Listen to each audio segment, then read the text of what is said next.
Saudações, nessa madrugada de 15 de abril de 2022, eu queria comentar sobre um filme que eu acabei de ver, na verdade não sobre o filme, que o título é 22 de julho, está na Netflix, que é sobre os atentados que ocorreram na Noruega, né, em 2011, perpetrados pelo tal Andrew Breivik. E esse filme, na verdade, ele é uma dramatização, né, mas basicamente acaba quase que soando como se fosse um documentário, onde escalaram alguns atores para fazer respectivos papéis, então tem parte do ponto de vista do próprio Breivik, não do ponto de vista dele, né, mas centrado um pouco nele, mas especialmente centrado também dos sobreviventes. Então tem um arco que descreve a história dele. Ele é aquele ator que faz o Loki no Ragnarok. E é bastante interessante, né? É bastante informativo. Foi até bom porque eu nem sabia de alguns detalhes dessa situação. E relembrando aquela situação onde um único indivíduo colocou toda a Noruega em polvorosa, né? Ele explodiu uma bomba perto do governo. Essa explosão, além de dar um prejuízo danado, matou 8 pessoas, feriu umas centenas, dezenas, sei lá. E depois ainda foi numa ilha, uma espécie de colônia de férias de jovens, e chegou lá e atirou e saiu matando. Matou 77 pessoas, feriu muitas outras, né? E a motivação dos crimes foi basicamente política. Ele tentou dar um viés de que estava fazendo uma espécie de luta pelo país dele, e contra o liberalismo, contra o marxismo, contra a imigração, e tentando preservar a identidade da Noruega, né? E foi aquela confusão toda, teve aquele julgamento. No começo ele chegou a ser declarado como tendo um problema de insanidade, depois ele acabou reconhecendo, ele quis transformar aquilo lá numa espécie de propaganda política, né? Inclusive ele chegou a falar que agia em conjunto com outros grupos, que era uma organização maior, depois descobriram que não era. Mas o ponto é que ele conseguiu esse frisson todo num dos países considerados mais seguros do mundo, com os melhores níveis de vida, mais desenvolvidos. E, bem, isso gerou bastante repercussão na época. Já tem uns quase 11 anos isso, né? E a questão é que ele tem todo um discurso muito parecido com vários discursos mais nacionalistas, né, reacionários, muitos discursos dos quais alguns deles eu até corroboro, mas é bom deixar muito claro que essa atitude do Breivik foi extremamente contraproducente. Tem um momento do filme onde é chamado para depor um membro de uma organização, dessas o próprio filme usa o termo extrema-direita, né, que ele conhecia o Breivik, né, e o cara mesmo disse, ó, essas atitudes aí violentas não ajudam a nossa causa. E de fato, nesse sentido, é muito claro que o Breivik ele piorou a situação da própria causa a qual ele pretendia estar lutando, né? Ele tornou as coisas piores, ele enfraqueceu mais a Noruega. Por quê? Porque se há um problema de substituição cultural de uma população que está sendo tomada por imigrantes, que está tendo uma mudança na sua estrutura étnica, uma decadência cultural, é natural que você queira defender essa civilização, mas a partir do momento que você faz um atentado dessa dimensão, ainda mais com esse grau de letalidade, sendo que imigrantes islâmicos nunca fizeram nada nem parecido, o que você faz? Você estigmatiza por tabela qualquer iniciativa de resistência desse tipo, de resistência cultural. E aqui acontece que vai ficar muito mais difícil, ficou muito mais difícil posteriormente para os próximos conseguirem articular uma verdadeira defesa da sua própria cultura que não soe como um extremismo genocida, um extremismo assassino. Então, tudo bem que teve alguns ganhos assim locais, mas eu não creio que seja devido ao próprio Breivik, não, né? Porque teve uma subida de alguns conservadores do poder, isso aconteceu na Suécia também, mas isso é muito temporário. A princípio eu não vejo nenhuma possibilidade de longo prazo de você conseguir reverter esse processo de corrosão civilizacional da Europa, e ele fala muito em nome da Europa também, e inclusive da Escandinávia, né? Aliás, não precisa nem ir longe, né? Nesse exato momento, o diabo da Suécia e da Finlândia estão querendo entrar na OTAN. É curioso, inclusive, porque esse filme mostra vários personagens, inclusive o personagem que era o primeiro-ministro, né? Primeiro-ministro da época, que hoje é secretário-geral da OTAN, por sinal, da Noruega. Mas bem, a questão é que, bom, algum grau de razão ele tem. Só que o modo como ele utilizou a solução que ele tentou dar é literalmente desastrosa. Além de ser, cara, trágico, você tem uma perturbação muito clara. Aliás, é bom que fique claro também, ele tem problemas familiares, né? O pai dele é pai ausente, mãe solteira, mãe também meio perturbada. A mãe, inclusive, que meio que deu razão a ele em alguns aspectos, assim. E, aliás, isso é comum. Imensa maioria desses jovens que saem por aí matando gente nos Estados Unidos, a maioria de família desestruturada não tem pai presente. E é um tema que é sempre totalmente omitido, né? Pelo menos nunca se toca nesse assunto. Mas tem algum grau de razão que tem um problema cultural assim, tem uma substituição populacional gradativa. No caso da Escandinávia isso não é tão grave, porque o fato de ter invernos muito rigorosos meio que impossibilitam que seja um destino muito atraente para povos de locais mais quentes, né? Mas não é discutível que eles têm um problema de uma decadência civilizacional, de uma perda de vitalidade, que se traduz, entre outras coisas, em queda de taxas reprodutivas e uma impossibilidade de sustentar a civilização por si própria. Uma Rússia dá conta de sobreviver isoladamente. Um desses países escandinavos eu não sei se daria. E manter sua estrutura minimamente sustentável. Mas bem, a questão então é que qual é o problema? O que acontece com essas civilizações? É muito simples. Quando você perde a pulsão vital ao ponto de não conseguir nem manter sua reprodução minimamente sustentável, de uma certa forma é o equivalente da pessoa que está no final da vida, está envelhecendo e não tem mais condições, não vai durar muito tempo. As civilizações, em geral, elas são imortais. Os países, né, em tese, são imortais, mas eles também passam por processos parecidos, assim, de uma certa senescência, e é o caso que acontece em algumas desses países, e é o caso que está acontecendo com a civilização europeia. A civilização europeia não vai aguentar mais muito tempo. É claramente decadente. E não é para menos, né? Algumas mais do que outras. A Alemanha, nesse exato momento, estava vivendo por essa situação aqui, e é sobre isso, especialmente, que eu quero falar. Eu quero mostrar um trechinho de uma reportagem do Deutsche Welle, que é um grande jornal alemão.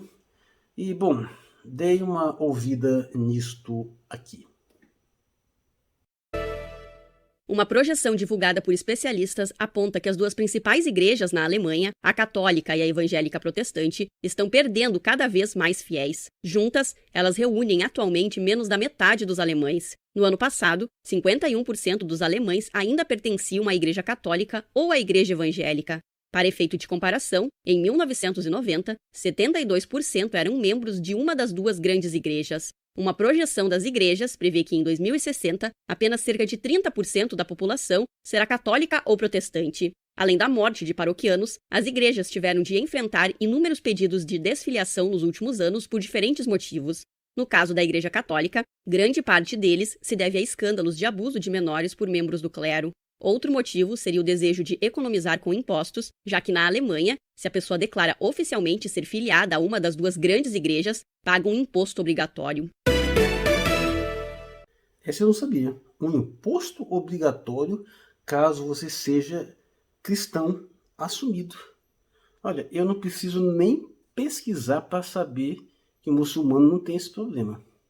O que isso significa? Tu viu os escândalos de abuso de menores na Igreja Católica? É claro que isso acontece, mas acho que isso é generalizado? Não. É bastante pontual, mas faz-se uma enorme propaganda em cima disso. O que isso significa? Isso significa um ataque direto ao seu próprio pilar civilizacional. E não sou eu que o digo. É o Samuel Huntington, no seu famoso Choque de Civilizações. Como é que ele define civilizações? Todas elas, ele define 9 civilizações, e todas elas são basicamente centradas numa identidade cultural religiosa. Então ele define a civilização hindu, que é basicamente na Índia, né? As civilizações budistas, que pega a China, pega a Coreia, Tailândia, Vietnã. O Japão é uma coisa à parte, ele define a civilização muçulmana e por aí vai, a ortodoxa, a cristã. Não é por outro motivo que é muito difícil você observar qualquer tipo de coesão civilizacional significativa sem um pilar religioso, se não de uma crença praticante mais fervorosa, pelo menos de uma identidade cultural bem definida. E o que você tem? A partir do momento que você deliberadamente promove um ataque à sua própria religiosidade, à sua própria base, tradicional cultural, é um ataque ao pilar da civilização, porque é isso que sustenta a civilização em si. Em vez de você pagar um imposto especial para ser cristão, no caso católico ou protestante, no caso cristão de forma generalizada, né? E bom, agora diz que acabou passando para menos da metade. Essa reportagem é de ontem. E prevê que em 2060 vai estar 30%. Eu acho até que vai estar menos. Agora, isso chama um pouco a atenção, mas você tem que conectar com a outra afirmação aqui, esse mesmo bloquinho de notícias. Uma pesquisa aponta que cerca de 27% dos habitantes da Alemanha não nasceu no país ou tem raízes estrangeiras, com pelo menos um dos pais vindo do exterior. O estudo foi divulgado pelo Escritório Federal Alemão de Estatística. Segundo a pesquisa, 22.300.000 habitantes da Alemanha nasceram no exterior ou têm raízes estrangeiras. É o maior número desde que o estudo começou a ser publicado em 2005. A maioria dos habitantes com origem migratória vem de países europeus e asiáticos. A Turquia é o maior país de origem, com 12% do total, seguido pela Polônia e pela Rússia. O relatório ainda não inclui as mudanças desencadeadas pela invasão russa à Ucrânia. 27%. Ou nasceu fora, ou um dos pais nasceu fora. Isso é um processo gradativo de substituição populacional. Tudo bem, grande parte são europeus, então tem russos também, e ainda não pegou as consequências da guerra, mas vai ter muito ucraniano também. Mas o maior país, o que mais fornece é Turquia, e que é uma civilização diferente. Então você vê, soma as duas coisas, esse ataque sistemático à sua própria base civilizacional de ordem religiosa e essa substituição gradativa da sua própria população, que vai alterando a sua aparência étnica e as suas tradições culturais. Bom, o Breivik, num ponto, tinha razão. A civilização está num certo grau de ameaça, ainda está sendo ameaçada. Ela não tem como sobreviver muito tempo com esse processo de substituição étnica. Claro que isso não necessariamente é reversível, de forma alguma, porque ainda tem tempo para reverter, pode vir uma alteração, mas nada me sugere que isso esteja perto de acontecer. Para que eu comece a ter alguma crença de que isso pode ser efetivamente revertido a médio e longo prazo, o mínimo que você teria que fazer é dissolver essa União Europeia, dissolver a OTAN, é claramente decadente, e colocar limites nessa questão migratória. Nesse sentido, a Marine Le Pen tem essa promessa, né? Acho que, como eu digo, acho pouco provável que ela consiga realmente vencer essas eleições. E com a situação que a gente está vendo aí, a gente está vendo uma Europa se mobilizando para se submeter a um imperialismo norte-americano, que é o criador de todo esse processo de desestabilização. É o país que implementou esse multiculturalismo, não só os Estados Unidos, mas em par com a Inglaterra. Na verdade, de uma certa forma, são esses os ângulos, né? Par Inglaterra e Estados Unidos, que estão sempre juntos com a situação. Em todos os eventos militares que aconteceram do século XXI, todos os abusos, todas as invasões, todos os crimes praticados pelos norte-americanos, a Inglaterra sempre apoiou. Muitas vezes a França e a Alemanha foram contra, mas a Inglaterra sempre apoiou. Então você vê que é uma duplinha. E a gente sabe muito bem por quê. Mas o fato é que essa submissão a esses estrangeiros, né, porque em parte estão lá na América do Norte, e a própria Inglaterra está separada, e a Inglaterra, para se preservar, já saiu da União Europeia, que é a neutária, mas de fora eles controlam o sistema todo lá. Então, assim, você tem um problema. Agora, como é que você reage a esse problema? Fazendo essa palhaçada, sem matando gente a toda direita? Não dá. Você tem que ter um desenvolvimento de uma estrutura de defesa cultural. É aquela questão, vamos lembrar os vídeos do paradoxo da violência. Claro que a força é a base de tudo. Só que para você conseguir reunir força, você tem que ter ideias. Você tem que ter uma estrutura de pensamento minimamente convincente para que você consiga convencer as pessoas a aderir e sim para utilizar a força. É curioso que nesse filme tem uma frase lá que eles, é o primeiro-ministro dizendo, né, que nós temos que promover as mudanças na paz, não sobre a mira de uma arma. É engraçado, é muito hipócrita esse discurso, porque você tem uma política multiculturalista, uma política progressista, liberal, e se você for efetivamente desafiar essa política, você vai acabar na ponta do cano de uma arma, porque vai ser a força que vai te imprimir. Então, assim, é hipocrisia. No fundo, é o uso da força que vai definir tudo, claro. Mas a força, para você conseguir reuni-la, você tem que ter ideias capazes de mobilizar as pessoas. Então, todo o segredo de uma resistência efetiva a esse processo de degradação cultural, ele necessariamente passa pelo estímulo de ideias, pelo esclarecimento, e, evidentemente, você esbarra no problema do alcance das suas ideias, né? Porque você tem uma mídia de massa absolutamente inimiga de tudo qualquer tipo de verdade, de virtude. É completamente degenerada, completamente destrutiva mesmo. Você tem a internet, mas a internet está sob ataque também. A internet foi largamente privatizada. Essa própria plataforma que eu vou utilizar aqui está agora passando por uma transformação radical que vai apertar cada vez mais a censura. Depois dessa fajutice que fizeram lá na Embutia, que é uma mentira deslavada, e é auto-evidente que lá é uma mentira, porque não faz o menor sentido. Cara, simplesmente o exército sair, largar um monte de corpo, só foi descoberto dias depois dos caras irem embora, dias depois de estarem comemorando a libertação, ainda por cima um monte de corpo virado com o rosto para baixo, assim, sabe? Sem nenhuma marca de sangue, evidentemente forjado aquilo ali.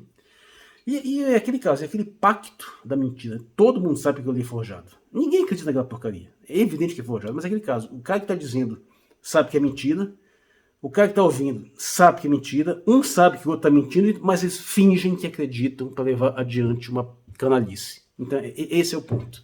Claro, tem um ou outro idiota que acredite mesmo, você sempre tem, mas as pessoas que realmente estão ativas, envolvidas nisso, sabem que estão corroborando uma fraude. E com esse factoide criou-se teve essa votação de tirar a Rússia da Comissão de Direitos Humanos, esse negócio tudo lá, mas tudo isso tem como um único objetivo, é criminalizar todo e qualquer tipo de crítica à postura da OTAN e da Ucrânia. Isso significa que quando você vai ser estigmatizado por defender a guerra, por não ter sensibilidade com a guerra, se você não falar exatamente o que eles estão mandando que as pessoas falem. Mandando que as pessoas acreditem, mesmo que as pessoas saibam que é mentira. Então, esse é o quadro atual. Isso que é a degeneração. Eu não tenho nenhuma outra opção a não se torcer para a Rússia. Espero que a Rússia passe o rodo em cima ali mesmo. Porque até o pessoal da Europa, é a única esperança que eles têm agora de conter esse processo de destruição de suas próprias bases civilizacionais. E se você faz isso, pelo menos você enfraquece esse poderio globalista de corrupção da civilização. Então, bem, mas voltando, o que você tem que fazer é uma organização de ideias capaz de mostrar para as pessoas o que está acontecendo. Você precisa ter um certo alcance, claro, mas mesmo com essas dificuldades de alcance, você tem que seguir em frente porque tem uma vantagem. Esse esclarecimento tem uma vantagem. Ele tem, dito de uma forma simplificada, a verdade ao seu lado. Ele é meio que auto-evidente. Quando você mostra, aponta as coisas, elas ficam claras. Tanto que tem que ter um enorme pacto de silêncio, tem que ter um enorme pacto de mentira, tem que ter uma enorme perseguição, qualquer um que fale esse assunto, porque sabe que ela é auto-evidente. A mentira, ela tem sempre que fazer um esforço maior para se estabelecer. Aquele ditado que diz que a mentira tem perna curta, isso faz muito sentido, porque evidentemente ela não corresponde aos fatos, então os fatos vão a negando consistentemente. Então o que ela tem que fazer? Elas têm que ir fazendo revezamento, tem que ser várias, tem que ter imposição, tem que ter censura, porque senão você não consegue mantê-la por muito tempo. Então tem essa vantagem de ter a verdade ao seu lado. Agora, o que essas pragas desses nacionalistas europeus frequentemente estão vacilando, inclusive até a Le Pen ou qualquer um outro ali, é que eles tendem a tratar o imigrante, especialmente quando é imigrante muçulmano, ou quando é latino-americano, como se ele fosse um inimigo. E é aí que está a burrada inacreditável. Porque, pelo contrário, é esse sangue mais quente que vem dos trópicos, das regiões mais vitalistas, isso na verdade pode ajudar a revitalizar. Agora, você tem que saber administrar a situação, você tem que saber receber, você tem que ser mantido primeiro tem que ser mantido num determinado grau de contenção. Eu acho que é desejável, é saudável para qualquer civilização que ela tenha uma porcentagem de estrangeiros lá dentro, isso tem a ver. Agora, isso não pode passar demais, claro, porque eles não podem assumir o controle. E eu acho que a Europa já está mais ou menos nesse limite, mas esse estrangeiro tem que estar disposto a fazer um pacto com esta civilização que o recebe e mantendo as suas tradições, dialogando com as tradições locais. Para deixar um exemplo bastante simples, já citei mais de uma vez. O que acontece quando o trabalhador imigrante tem que chegar lá? Você tem que fazer que você tem que ter uns sindicatos fortes para pegar, sindicalizar esses trabalhadores e dar a eles os mesmos salários que as populações nativas recebem, para que ele não seja explorado no seu trabalho E aí todo o setor produtivo se mostra para contratar estrangeiro, estimula a imigração e com isso ele vai deixando a população nativa desempregada. Você tem que ter sindicatos fortes para promover esse processo. Infelizmente, frequentemente, os nacionalistas que fazem isso também são xenófobos, não são imbecis, eles acabam ferrando com tudo. E, infelizmente, é aquele caso, o fato de você ter uma visão que é um pouco mais próxima da realidade, que nesse caso a posição nacionalista, não torna todo mundo sábio. Na verdade, eles frequentemente são muito burros também, acabam metendo os pés pelas mãos, fazendo tudo errado. Mesmo que não chegue ao ponto dessa bizarrice que o Breivik fez. Né?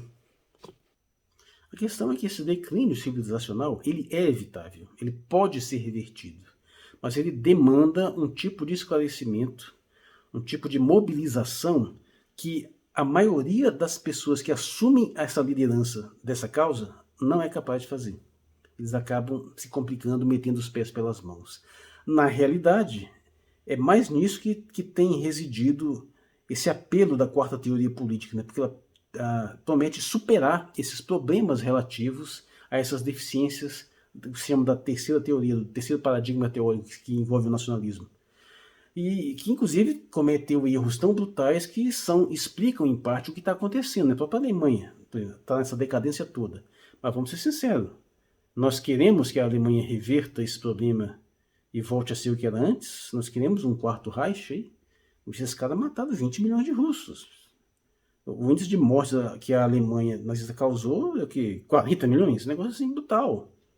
Não, ninguém quer isso. Então, o que quer que seja a revitalização dessa civilização não pode cair nessa tentação de voltar para esses elementos de xenofobia, de um reacionarismo, um conservadorismo fortemente equivocado e, frequentemente, uma rejeição dos seus próprios pilares, que me leva ao ponto que na direção final que eu quero colocar, é que, voltando à temática da religião, é que não vejo possibilidade de uma civilização se sustentar sem ter um pilar cultural coeso. O maior exemplo histórico que nós temos que tentou fazer isso foi a União Soviética e não deu muito certo. E mesmo assim, note. Eu não creio que seja impossível. Eu acho que é até possível você criar uma civilização verdadeiramente fundamentada em valores, assim, a gente entende como mais laicos. Mas ela não pode fazer isso sem uma devida fundamentação metafísica. Ela tem que ter algo que transcenda, nem que seja uma filosofia muito sofisticada, que dê um sentido existencial mais pleno. E quem tradicionalmente faz isso são as religiões, mas não que seja impossível fazer isso. E nesse sentido a gente tem um desafio muito grande, porque a gente tem o paradigma liberal ainda graçando de uma forma generalizada. E qual que é o verdadeiro problema do liberalismo? Veja só, é preciso tomar muito cuidado, porque não dá para demonizar o liberalismo de uma forma geral. O problema é que nesse contexto atual que nós temos, nós sabemos muito bem que ele é utilizado de uma forma extremamente desonesta. Que as elites, que o Breivik fala também muito, as elites, né, que estão por trás disso tudo, no fundo, elas não acreditam em nada que elas dizem que são os valores devidos. Eles têm outros propósitos.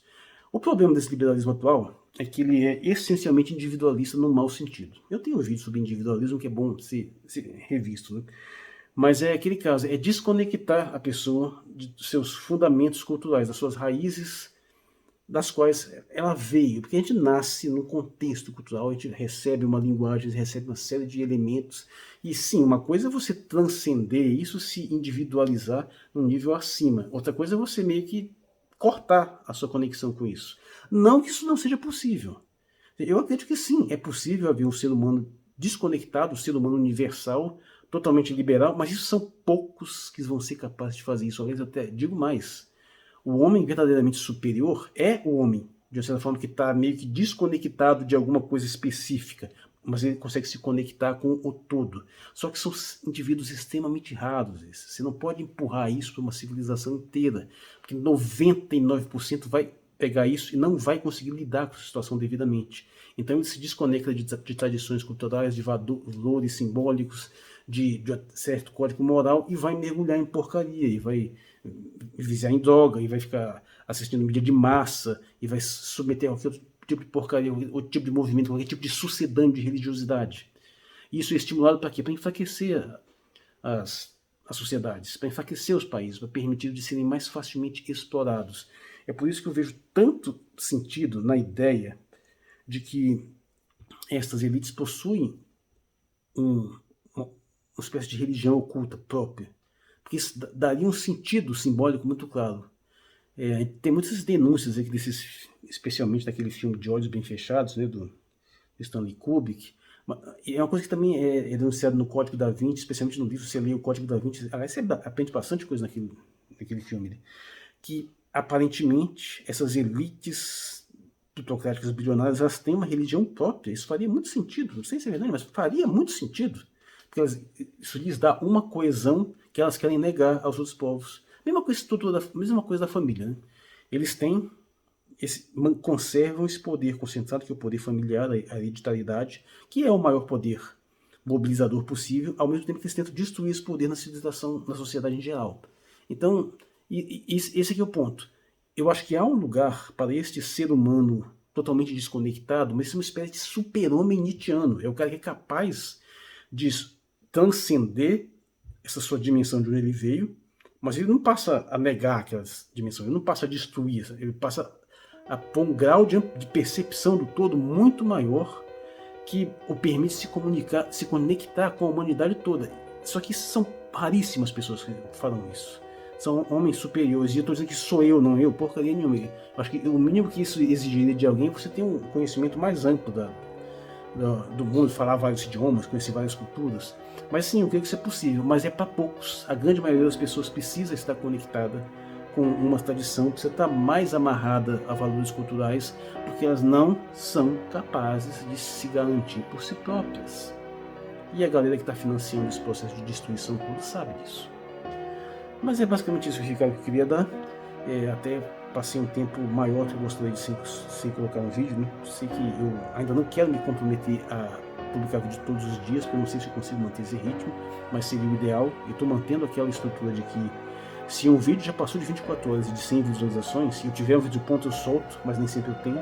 Então estou mandando esse aqui, vai ter uma janela pequena em relação à live, né? E eu espero vocês às 21 horas na live desse dia 15, que promete. Vai ser um assunto bastante interessante, vou retomar algumas temáticas mais antigas, né?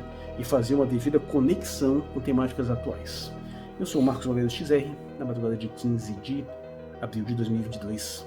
Obrigado por sua atenção.